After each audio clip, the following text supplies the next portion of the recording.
Of course, tubisengera ku matelefone uyu mwaka utangira na mbere hose mutera inkunga tukavugana tukabisengera tukacumbikisha gutyo hanyuma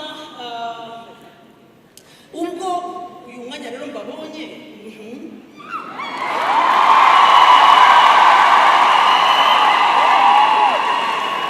amamagari iki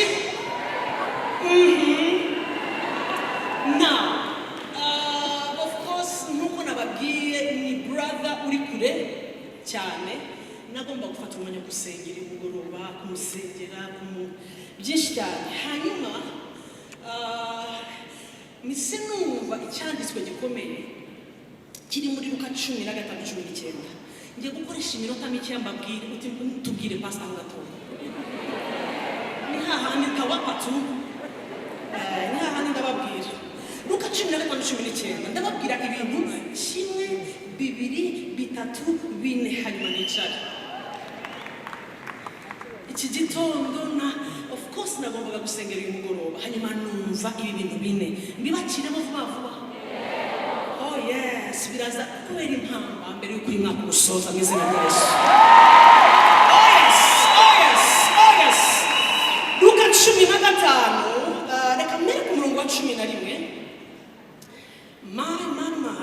Ni inkuru dusanzwe tuzi, ndayisoma vuba vuba ariko utega amatwi yawe neza kuko mfite akanota microphone ndayimwatse ariko hazira n'isinyimwaho gato. Luka 15:11 haravuga ngo nuko arababwira ati hariho umuntu wari ufite abahungu babiri. Umuherereza abwira se ati data mpa umugabane w'ibintu unkwiriye, mubikurikire neza. Nuko agabanya amatungo ye. Iminsi mike ishize umuhererezi ateranya ibintu bye byose aragenda ajya mu gihugu cya kure, yayisha ibintu bye ubugoryi bwe. Abimaze byose inzara nyinshi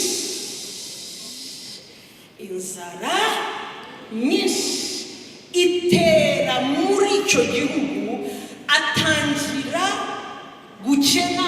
Murabikurikiye neza wa musore? Inzara irateye, atangira kugira gute? Atangira gukena. Aragenda ahakwa ku muntu wo muri icyo gihugu, amwohereza mu gikingi cye kuragira ingurube. Agiye guhakwa, yifuza guhazwa n'ibyo izo ngurube zaryaga. No, ariko ntihagira ubimuha nabyo. Yabyifuje ariko ntabwo nabyo abibona. Iby'ingurube noneho umwana uvuye mu rugo nka ruriya, okay, nabyo ntihagira ubimuha. Nuko yisubiyemo, fasha uvuga uti yisubiramo, aribwira ati abagaragu ba data ni benshi kandi bahazwa n'imitsima bakanayigira gute? Bakanayisigaza, naho ye inzara itsinze. Aha, reka mpaguruke. Mu byiza byamubayeho yibwiye ngo reka ngire gute? Bivuze ngo mu bintu byinshi ushoboye ufitemo n'ubushobozi ushobora kongera ugahaguruka ukava mu kintu icyo ari cyo cyose kikurembeje. Narivuze icyo ari cyo. Twagiye ariko reka mpaguruke njye kwa data, mubwire ni data naracumuye. Brokenness, umutima ugize gute? Umutima umenetse. Merci. Naracumuye kuyo mu ijuru no mu maso yawe. Ntibikinkwiriye kwitwa umwana wawe mpaka mbe nk'umugaragu wawe. Arahaguruka ajya kwa se, agituruka kure. Se aramubona, aramubabarira, arirukanka, aramuhobera, aramusoma. Uyu mugoroba asora gusoma. Yes, uyu mwaka urarangira. Yego, hari ibyo twabonye ari byo waciyemo, ariko n'undi uraje. Reka mubwire ngo hari amaboko ya data ya so mu ijuru yiteguye arabaha. Uwo mwana aramubwira ati vandaya data nacumuye kuyo mu ijuru no mu maso yawe ntibinkwiriye kwitwa umwana wawe. 22. Ariko se abwira abagaragu be ati musane vuba umwenda uruta iyindi uruta narakomeza yari yambaye ate fora ikanzu yambaye fora ipantaro yambaye fora jeans yambaye imaze igihe mu ngurube yifuza gusangira nazo ntizikabimara yambaye ate uko wambaye si cyo gifite icyo kivuze umwambaro so agufitiye ni wowe ngombwa hari igihe twambara ibintu bitandukanye hari igihe wambara umwambaro bitewe n'amateka y'uko wavutse bitewe n'ibyo ku kazi bakubwiye bitewe n'ibyo nyogosenge wa perezida yakubwiye ariko ujye uhora wiyibutsa indi kanzu idasa n'andi makanzu yose ikanzu so agufitiye ufite amasegonda make cyane reka nihute aramubwira ati no 26 ahamagara umugaragu amubaza ibyabaye ibyo ari byo uyu ni murumuna we wari utashye atangira kubizana reka mvuge bya bintu bine hanyuma mbone guhita nsoza icyambere iyi nkuru yanje mu mutima maze gusengera uyu mugoroba maze gusengera iyi concert nubwo nasengeraga ngo ndaza guhagarara hano narimo ndasengera iyi concert numva nicyo ntangiye gusengeramo kandi hari ukuntu buriya iyo urimo urasenga nibwo wumva uburyo umwuka wari arimo aragira gute agenda akuyobora icyambere nabonye nuko uyu muhungu iwabo hari ibintu byose kwase hari byose ndashaka gusubiramo inkuru araza abwira se atigira gute mpereza se nawe ati akira mu kanya baciyeho abarihuse aragiye agezeyo Bibiliya iravuze ngo muri icyo gihugu hatera iki inzara muri icyo gihugu haba amapfa muri icyo gihugu inzara abantu batangira hafi kurya pasiparumu batangira kurya ibyatsi ngo umuhungu abonye ikibaye mu baturage yumvise amaradiyo yose avuga ngo inzara Bibiliya iravuga ngo nibwo yagenderewe muri we kuba yagira icyemezo cy'isubiraho gusubira he iwabo munyemerere mubwire ikintu cyanjemo gikomeye kandi nanjye cyamfashije akenshi inzara igitubera inzira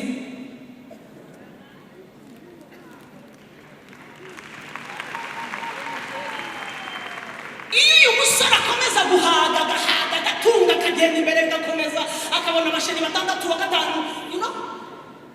akagura amamodoka kuko yajyanye ubutunzi bw'iwabo right aharaho iyo bikomeza kwiyongera ntabwo aba yaragize ate yarabonye opportunity yo kwisubiramo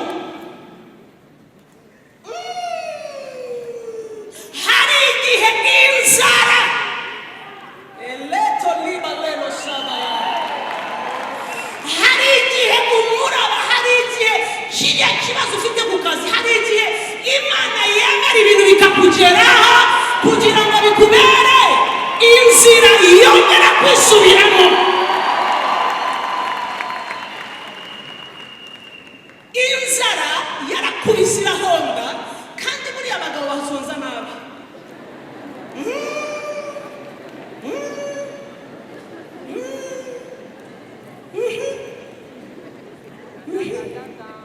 kamendekera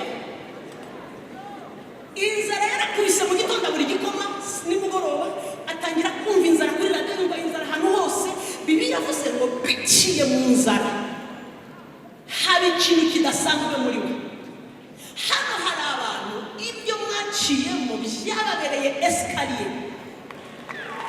yatumye muba abagabo uyu munsi muri abagore uyu munsi mureze abana ariko byatewe na nyogosenge wajyaga gucuguruguma mu gitondo ati cumuna mu gitondo ati wabyuka ugiye kuvoma ugahagarara ukavuga ngo ayisweya ntabwo nzaba umugabo nzagira icyo nigezaho nanjye ni ukuri ibi bigomba kuzahinduka ayo marira yaguhindukiye ikiraro kikujyana bamwe ubupfubyi icyo ni ikintu nkivugiye aha mu gihugu cyacu tutakimenya vuba cyane. Ubupfubyi nibyo waciyemo, hari ukuntu byatumye muri wowe urya iryinyo, uravuga ngo nubwo bimeze bityo bibejo biba ryari nzaba umuntu w'umugabo. Imana ishimwe sometimes kubera inzara, ngirira ukwegereye ngo inzara waciyemo uyu munsi kubereye ubuhamya.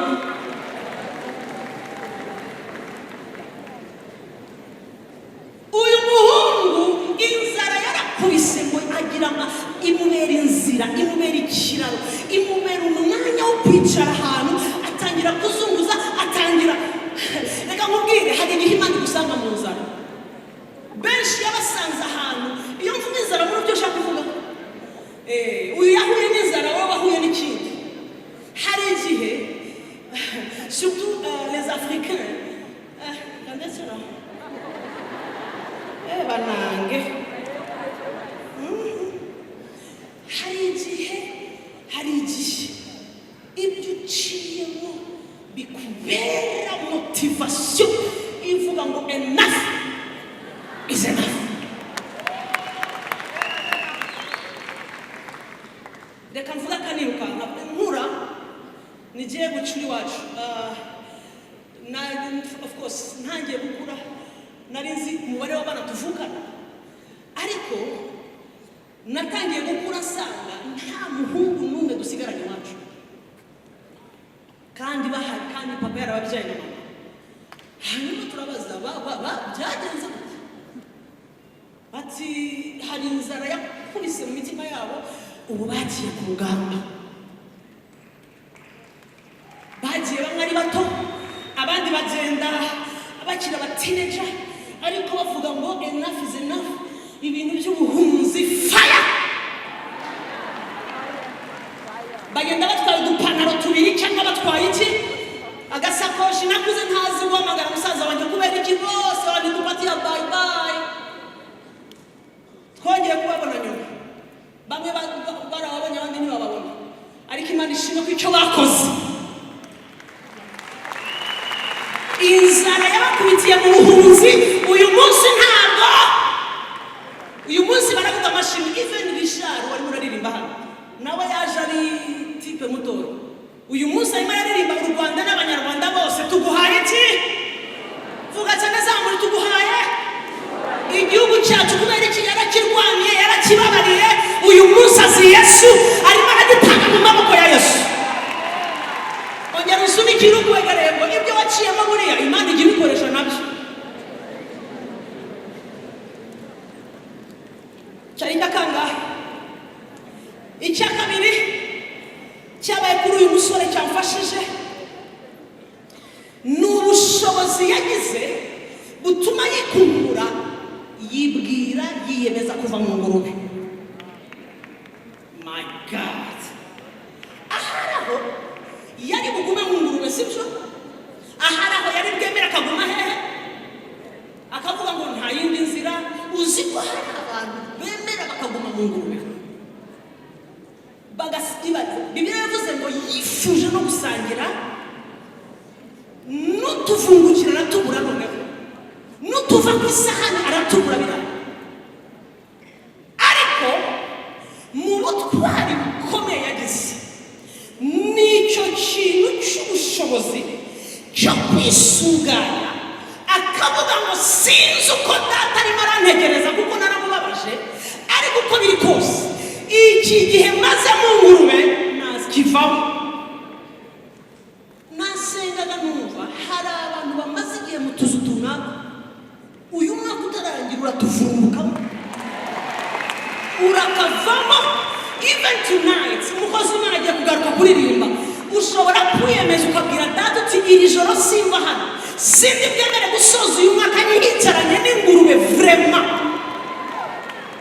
nirimo ndarya ingurube igashyiramo umunwa, nanjye ngashyiramo intoki. Ingurube igashyiramo nanjye nkifuza kurigata. Hari igihe usuzugurwa, enough is enough, birahagije.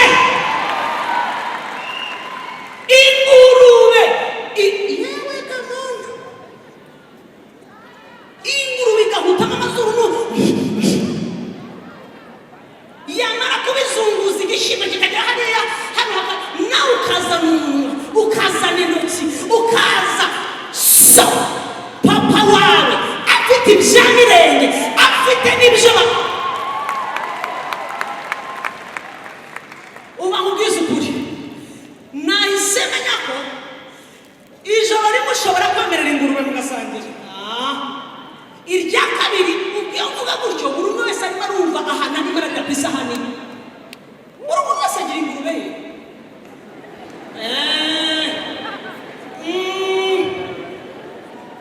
Hari abantu bicaranye utugurube twinshi, dukura amazuru ku isahani nawe ugasubizaho saa saba z'ijoro, tumara guhuha mu gitondo bakubitaho kositimu, bakubitaho karavati, mu gitondo bakubitaho makiyaje, ugasohoka mu modoka nziza y'igitoko, ariko ingurube iti twaraye dusangira. Uyu musore yarigase ku ngurube asangira nayo. Bibiliya iravuga ngo aribwira, aravuga ngo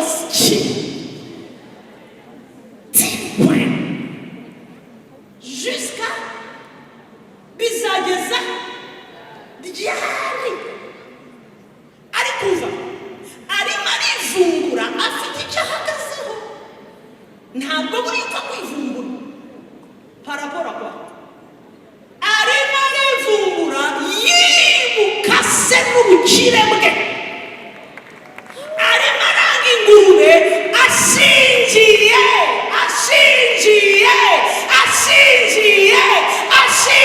kuri se, azi neza. Ndakwinjiza uyu mugoroba ugira ibintu wanga, ugira amasahani ufungafunga na Mr. Ngurube, ubwire ngo out and the throw out. Kandi hari abantu banyumvise neza, iminota ibiri ngiye kugusengera, uzinga isahani, uzinga ingurube, uyirebe mu maso uyibwire ngo 1 2 3 1 2 3 1 2 3.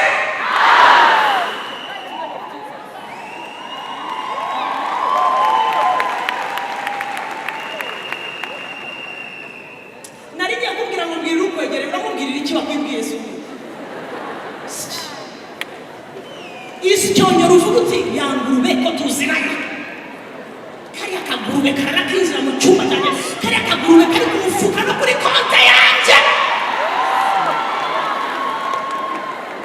kariya kagurube kirirwa muri bizinesi yanjye, abandi baratera imbere, njyewe nkora muri ntibijya imbere ntibijya inyuma. Kariya kagurube kabana n'umugabo wanjye, kariya kagurube kamwariye umugabo, kariya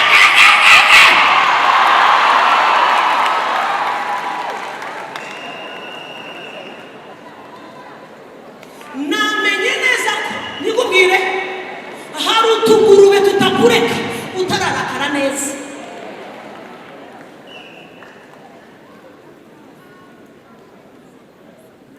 Namenye kuri se w'imigisha Imana,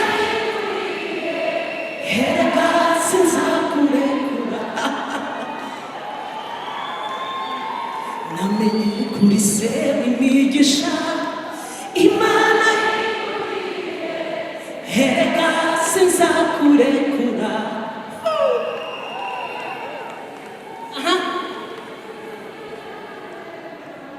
Mbega amajwi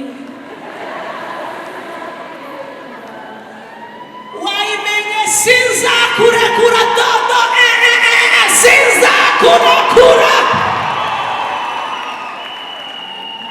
Twagiye hari utugurube tutazakureka utaratwiyama, ntabwo waremewe gusangira natwo, wahuye natwo mu rugendo. Umva, iyo mvuga utugurube mwatwumvise, ndavuga ikintu cyose ufite ukikiye ugendana nacyo ariko kitavuye kuri Kristo. Naribuze icyo ari cyo, kuko icyo Kristo yakoze niwe rukundo muri twebwe, niwe byiringiro by'ubwiza. Nguri muri twe arakomeye, ararushuri uri mu isi yabaye wakubiswe imibyimba y'ugukize niki atakoze kugeza ukavuga ngo byose bigize zamurijwe bigize gute nibyo byararangiye irukana utwo tugurube rero. Ejo bundi navuganaga n'umuntu arambwira ati pastor wari waruha, ndamubwira ni kubera icyo mbajije, ati ndarushye ati ndarushye ku buryo iriya modoka kuyicaramo n'ukuntu imeze nta kimarira, ati bariya abana kubahobera ndumva bitagerayo, ibifaranga kwinjira ntacyo n'abana bimwe uruhijwe n'iki. Arambwira ngo ndarushye, ambwira ibintu bitatu, ikivugitse nicyo ndi buvuge. Arambwira ngo ndushye kuba imbata y'inzoga, nubashwe gutya, ati ndarushye, I'm tired, ndarushye pastor, ati ndarushye kuza mu modoka nziza hanyuma nkibarambura imbere y'abana banjye,